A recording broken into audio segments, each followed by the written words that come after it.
iPhone 14 Pro 的这1周多，我经历了人生中又一次搬家。过渡到新家的过程，有兴奋，有失落。新一代的 iPhone 就这样陪我开启了新一页的人生。9月16日 iPhone 上市的第一天，下班我开车就奔去了苹果专卖店，这里早已人山人海。I'm here to pick up my order.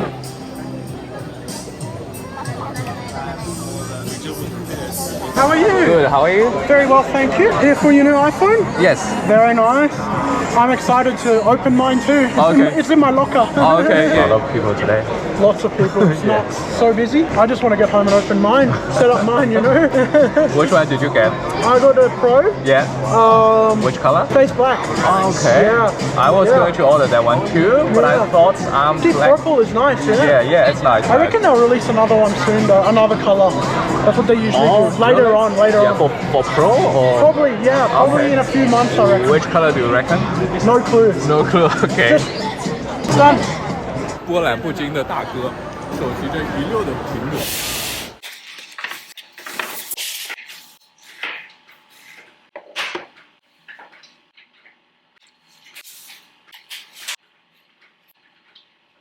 回到家匆匆开了个箱，就开始继续疯狂的打包。第二天搬家公司就来了。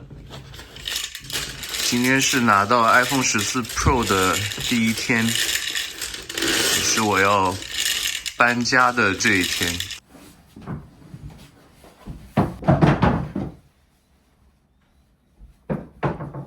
这是现在客厅的样子，都是大包小包的，什么都乱七八糟的。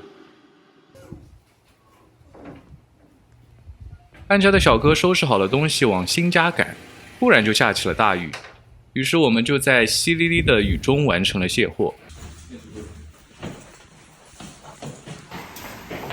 别人都是搬家具，我搬了一坨纸。搬家公司走后，我们再驱车前往旧家搬易碎品，这时雨已经一发不可收拾了。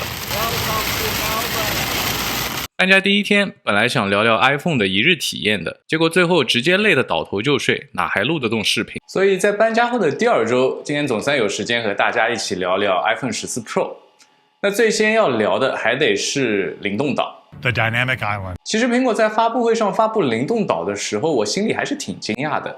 惊讶的倒不是这个药丸屏的设计，毕竟在发布会前就已经看到很多关于药丸屏的消息了，心中已经有数了。让我真正感到惊讶的是苹果这一次对于药丸屏的处理。我们先从头捋一下，很明显，无论是刘海屏还是灵动岛，都不是最完美的屏幕解决方案。最完美的方案当然是只有一整块屏幕给用户最沉浸的体验。由于现在技术的原因这一美好的愿景暂时没法实现。苹果呢也是在用了几年的刘海屏之后转成了今年的灵动岛。但是光从客观的外观和显示效果来说，灵动岛并没有比刘海屏更好。首先，灵动岛并没有比刘海的面积更小，而且它在屏幕上的位置会比刘海更靠下方一点点，所以在观看视频或者图片的时候，有可能会挡住更多的内容。所以可以这么讲，无论是刘海屏还是这次的灵动岛本身都是不够美的。但苹果这一次不仅没有把不美的药丸屏给藏起来，反而是反其道而行，让它以灵动岛的形式出现，并且不断地提醒用户它的存在。灵动岛这种化丑为美的行为，在我看来是一个非常大胆的决定。因为对于很多人来说，不美的东西即使是披上了华丽的外衣，但是这么无时无刻的刷着存在感还是挺膈应人的。我还好， Emma 就很不喜欢这种解决方案，但个人的体验说了不算，到底好不好还是要看市场的反应和销量的数据怎么说。说完了灵动岛，我想讲的是息屏显示。那息屏显示作为这一次的新功能，也是很多人心心念念了很多年的一个功能，终于是在14 Pro 上得到了实现。有一说一，在刚刚拿到14 Pro 的时候，确实是需要一点时间来适应这个息屏，因为你老觉得自己忘记给它上锁了，所以就会忍不住过去摁一下，结果一摁反而是解锁，而不是把它锁上。这个功能的确在息屏的时候能够显示更多的信息，包括时间、天气、消息、提醒等等，以及可以换上你自己喜欢的图片作为壁纸，而且在这个图片上还有不少的模式可以选择，让图片达到不同的效果。在这几个体验上，我觉得还是不错的。但是真的息屏显示是需要大概1周的时间来适应的。对我自己来说，我是花了差不多快1周的时间才适应了看到它要忍住不去摁它，想把它锁上的那种冲动。接下来一个比较大的感受就是电池续航。这一次14 Pro 比上一代的13 Pro 的续航还要得到了一点的提升。主要是要归因于这次 A16 芯片以及它 5G 模块在功耗上的减小，所以在续航上得到了增强。那看了我之前视频的伙伴应该知道，我在前段时间很作死的把手机从13 Pro 换回了12 mini， 所以这个电池的改变对于我来说真的是特别明显。我终于又回到了那种上班和出去的时候不需要担心电量的那种状态。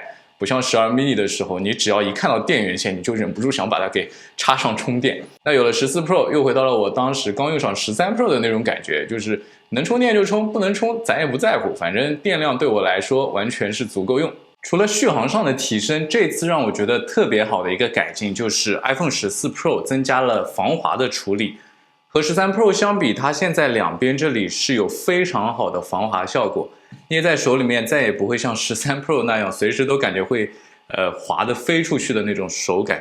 现在的握持感非常棒，这个握持感好的一度让我觉得怀疑人生了，因为我在拿 iPhone 的那一天顺便就买了手机壳。我都有点感觉手机壳买多余了，完全不需要手机壳就有非常好的手感了。但是手机壳既然买都买了，那我想还是用段时间，毕竟还能起到一些保护的效果，不是？那这次14 Pro 还有一个很大的升级，就是它的相机系统。那由于这段时间我实在是太忙，确实没有足够的时间去体验这个相机。以上就是这次等一下，其实对于14 Pro 我还有几句心里话想要和大家说一下。iPhone 14 Pro 在这前2周给我的感受还是依然熟悉的 iPhone 的感觉，友好的用户体验，每年小幅的稳定的优化和改进，没有太多惊喜，但是也不会有太大的失望。但是今年灵动岛的出现确实让我多多少少有了一些触动。这种触动不是说这次灵动岛有多么的优秀，当然它的设计和动画效果依然是苹果一贯的高水准。我的触动更多的是来自于我看到了苹果这次对于药丸屏的走心。就像我在开篇提到的，在技术无法实现真全面屏的今天，可以看出来苹果确实是有在认真思考各种解决方案的，并且给出了他们认为的最优方案灵动岛。因为我自己这几个月经历了为新家装修而忙碌，所以苹果的这种工匠精神让我觉得更难能可贵。或许是因为技术的限制，又或许出于成本的考虑，这决定了我们普通人在市场上买到的手机，它不会是一台完美的手机。而手机制造商们就像带着铰链在舞蹈，寻找着技术和售价之间的平衡。而苹果作为一个每次考试都名列前茅的优等生，从某种角度来说，他想寻求突破往往是更难的，因为他的每一个动作都会吸引着大量考官们极高的期待。考官们会拿着放大镜来审视，不好的审判之，好的借鉴之。而苹果依旧能够一次次突破自我，跳出舒适区，比如 Touch Bar， 比如 M1 芯片，比如这次的灵动岛。他的每次突破也不都是成功，但是他能做到的就是及时反省，并且把错误给改正掉。比如反响不好的 Touch Bar， 苹果毫不犹豫就把它拿下了。这就让我想起了这段时间为新家忙碌时和各种各样的装修师傅们打交道的经历。师傅们的能力不一，态度也都不尽相同。有些师傅上班就像上坟，时间还没到就想下班跑路。工地现场一片狼藉，做好的工作也往往需要别人的返工才能够使用。有的师傅却截然不同，他们会在来上班的时候哼着小曲儿，和客户们积极的沟通，想着办法的给客户提出更好更省钱的解决方案。这些师傅的手艺不一定是最好的，但他们积极的态度让我学会了如何和这个不完美的世界和解。以上就是这次 iPhone 14 Pro 2周使用后我的一些体验，以及这段时间以来在生活中的经历得到的一些感悟。谢谢大家耐心看到这里。我想说的是，只要苹果的这种工匠精神还在，那我的下一台手机就永远是 iPhone。我是小天，一个普通的消费者、上班族和科技爱好者。我们下个视频再见，拜拜。不会是蔡司的带过的口罩？